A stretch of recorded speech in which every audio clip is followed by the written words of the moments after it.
With the upcoming 2020 United States elections, the issue of foreign policy becomes extremely prevalent among the American community.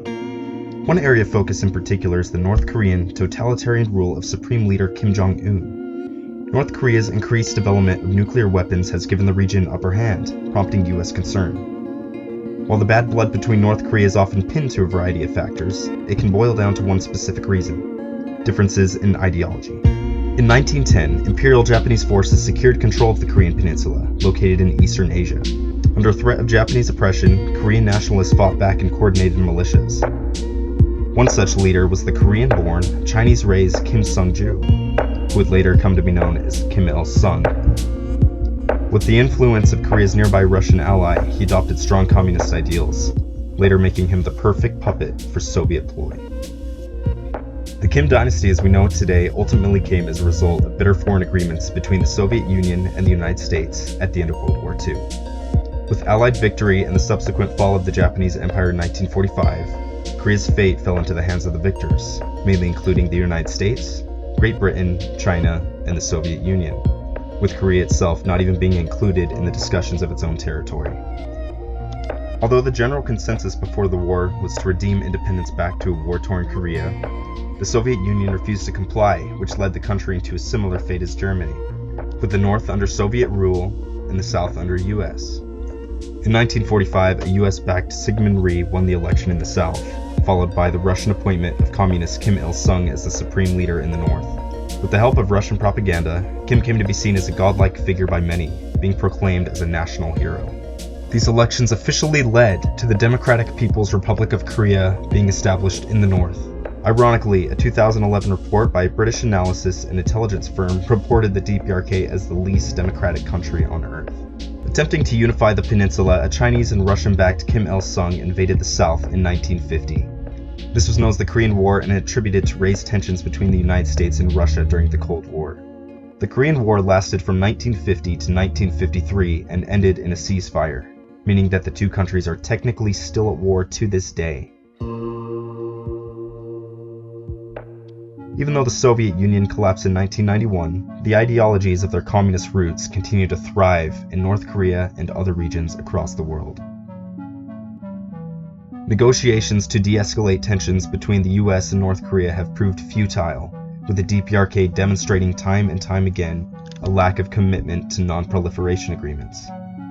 As recent as June 30th, President Donald Trump has stepped into North Korea to negotiate denuclearization.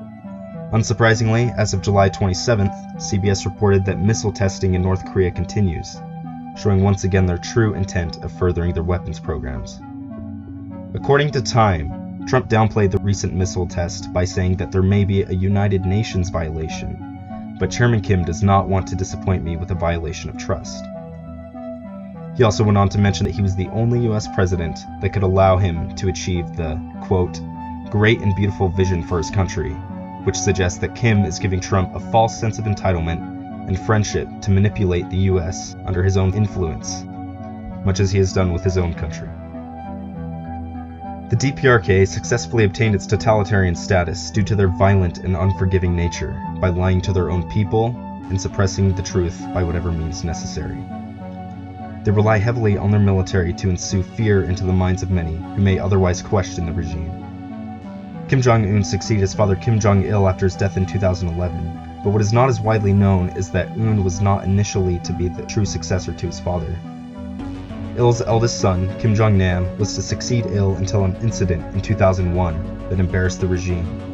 This, coupled with Il's own claim that Nam began to doubt the regime and caused his exile from the DPRK. Nam died under mysterious circumstances in 2017 as he was killed via VX nerve agent, suggesting that Nam was assassinated by his own brother for doubting the regime. Not much else is known about the secretive nation of North Korea, also nicknamed the Hermit Kingdom for their isolation. But what is known is their ruthless terror with public executions, concentration camps, and undemocratic justice system. The experiences of the DPRK and other communist regimes show strength in military force and authoritarian rule, however failed to innovate in the 21st century economy, and it shows. While the DPRK has internet access, it is mainly reserved for high-ranking government officials and high-class citizens. Red Star OS, the nation's own computer operating system, is a Linux-based propaganda device used to monitor and restrict internet activities for the few who use it. That is, according to Michael Grothaus of Fast Company, who also claims the system's calendar starts on the birthday of Kim Il-sung. With little outside influence and information as their enemy, the government must go great lengths to construct a false facade against the people. The government knows better than anybody else that if their people learn of the true oppression, the only outcome would be civil war or genocide. It also reminds us the possibility that we may be oblivious in our own perceptions. Just as we were taught something from an early age does not necessarily mean it to be true. It also teaches us the evil intentions brought about by the DPRK and that we seriously need to reconsider our negotiation approaches, realizing that they are taking advantage of us.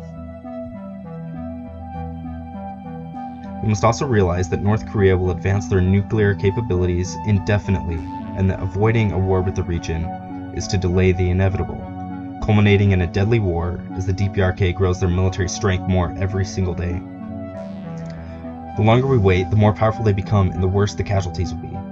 Nuclear warfare has the ability to destroy human civilization as we know it, likely to be the only thing holding us back.